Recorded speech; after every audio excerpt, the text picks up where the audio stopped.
What would drive a person to risk their life for a creature that can outthink, outmaneuver, and even outwit them? Off the coasts of Mauritania and Morocco, every rising tide unleashes a deadly ritual. Wooden boats, old and weather-worn, creak against the crashing Atlantic swells. On deck, fishermen steel themselves for war. No oxygen tanks, no safety lines. Only a trident, a rope basket, and lungs that must survive 2 minutes against the weight of the sea. And down below waits the ocean's smartest predator, the octopus. It flashes colors like lightning, squeezes through cracks smaller than its body, even wields shells as shields.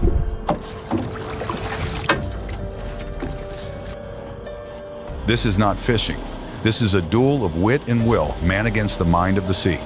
Subscribe to now discover secrets of the ocean's smartest predator, the million-dollar catch that risks everything fishing documentary.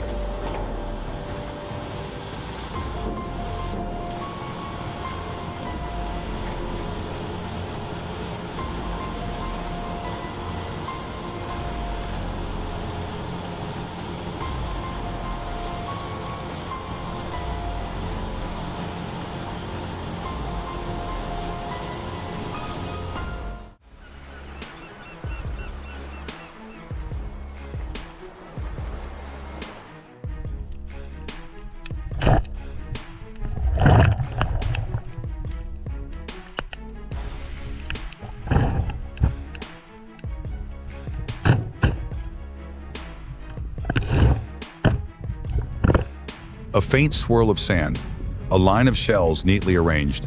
These are the fingerprints of an octopus.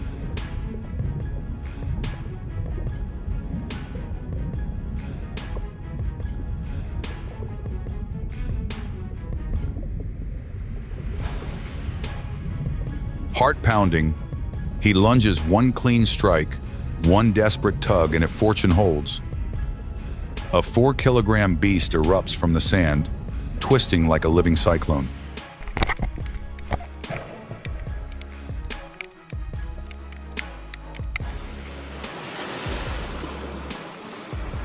But victory is never certain. The Atlantic is merciless. Waves tower without warning, snapping wooden hulls like twigs. A single surge can scatter a crew into chaos. And beneath, a darker enemy waits.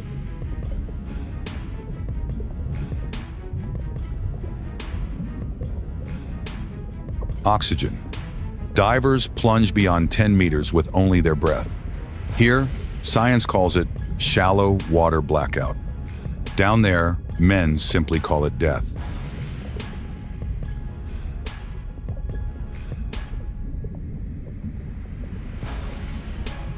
And then comes the fight. The octopus does not surrender. Its tentacles coil around arms and throats, suction cups leaving burning bruises.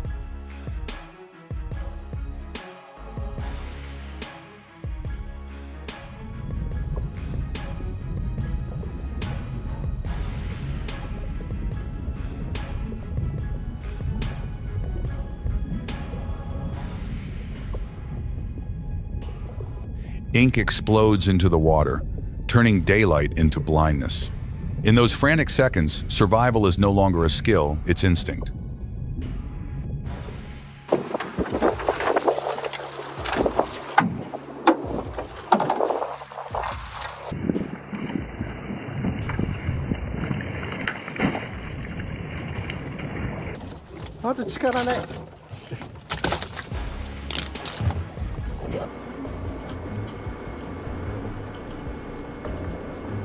Every trip carves scars, inside and out. Fishermen return with bodies striped in welts, and minds haunted by dreams of drowning alone in silence. Some journeys end with nothing, no catch, no prize, only salt on their skin and emptiness in their nets.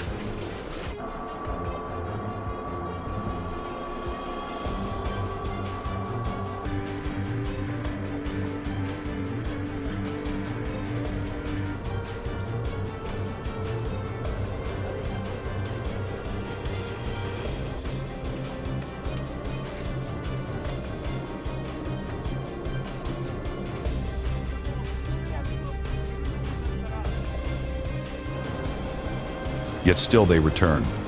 Because here, each octopus is more than meat or money.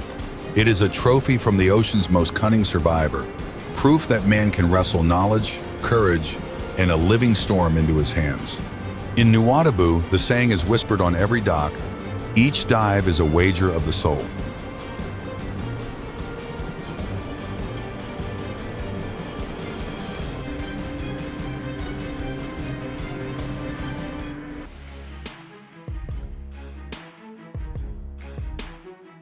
And so the question burns, is every kilogram of octopus a testament to bravery, or the reckless evidence that humans are gambling their last breath for luxury dinners in Tokyo and Paris? In this ocean, survival and sacrifice are separated by nothing more than a heartbeat.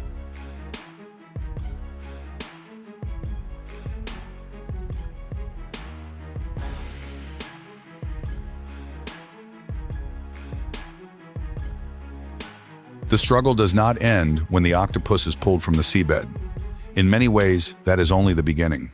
On deck, men hurl the twisting bodies into giant chests of ice. The battle is no longer against the octopus itself, but against time.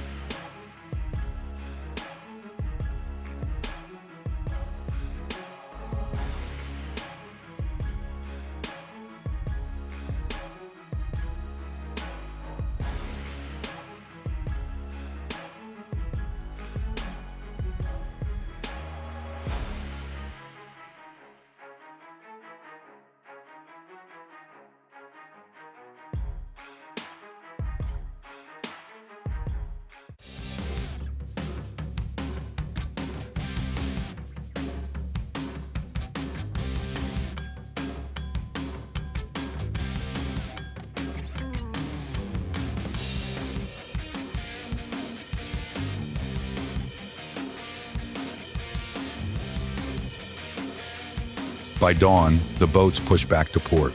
Here the chaos begins again. Workers rinse the octopuses in seawater, washing away sand, blood, and the last stains of black ink. The smell is sharp, metallic, a mix of salt and iron.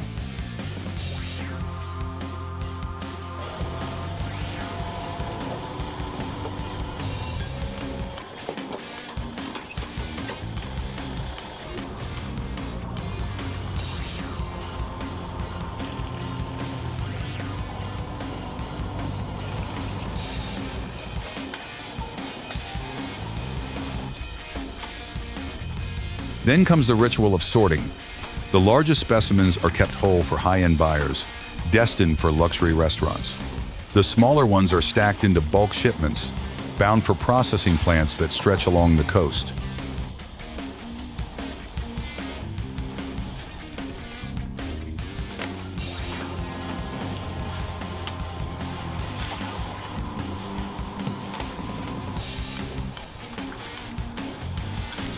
Inside these facilities, the transformation sharpens into precision. Each octopus is flipped belly up.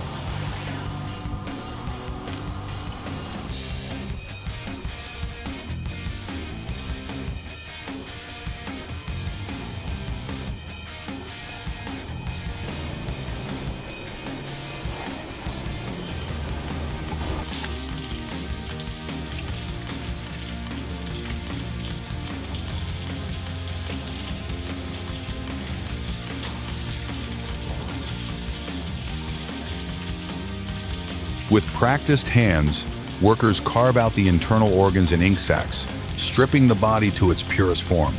Coarse salt scours away slime and residue.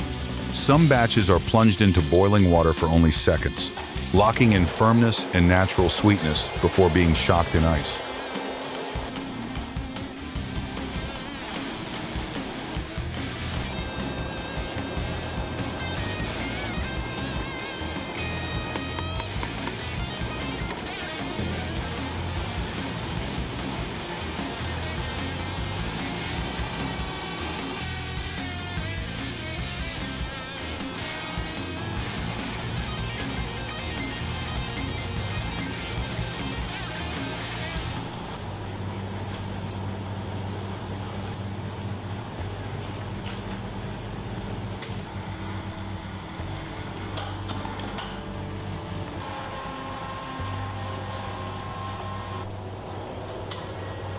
Others are sent directly into deep freezers, blasted at -40 degrees to trap freshness in crystalline suspension.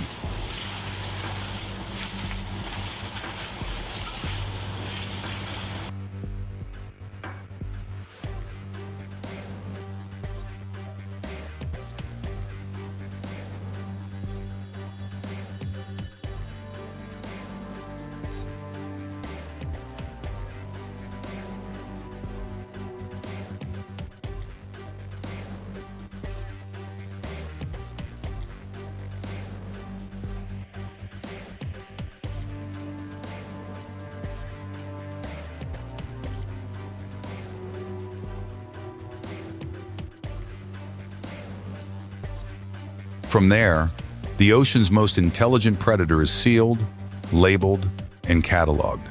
No longer a wild survivor, it is now a commodity, a barcode, a trade good destined to feed the appetite of distant nations.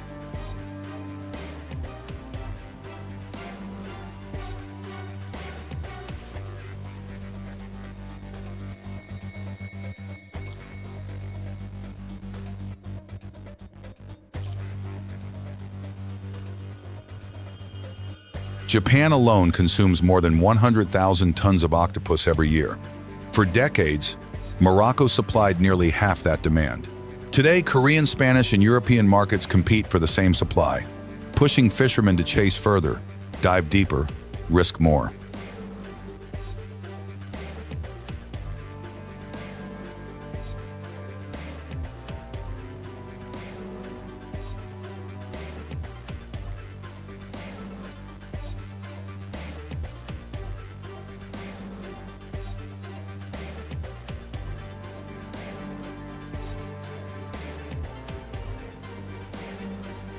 In Tokyo, a thin slice of octopus sashimi on a porcelain plate is praised as elegance. In Seoul, octopus tentacles still writhing on the dish are seen as vitality. In Europe, tender grilled skewers become street festival pride.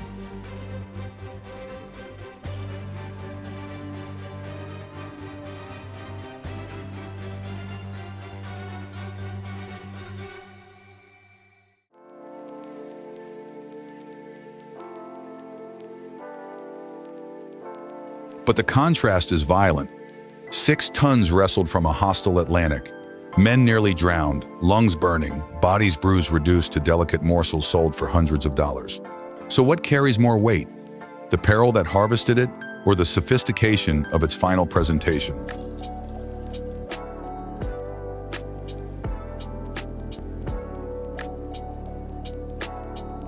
For the fishermen of Mauritania and Morocco, octopus is not just a path to money.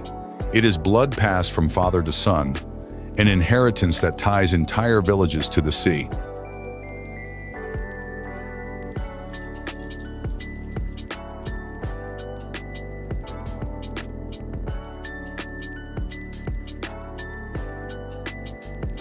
On the docks of Nouadhibou, stories are whispered at night, not of profit margins, but of survival, honor, and the ocean's unrelenting test.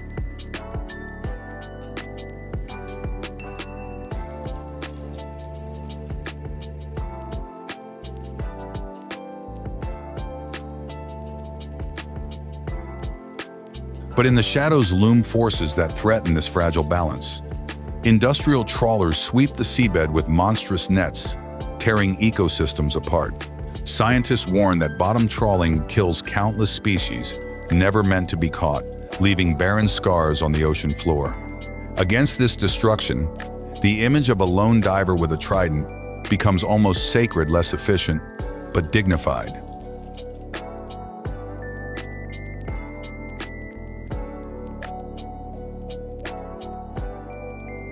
This is the riddle of the ocean's smartest predator, a creature that forces humanity to look in the mirror, seeing both courage and greed reflected back. Now the choice is yours. Do you see bravery worth celebrating or recklessness worth condemning? Share your thoughts below and subscribe to now discover for more stories the ocean never gives up easily.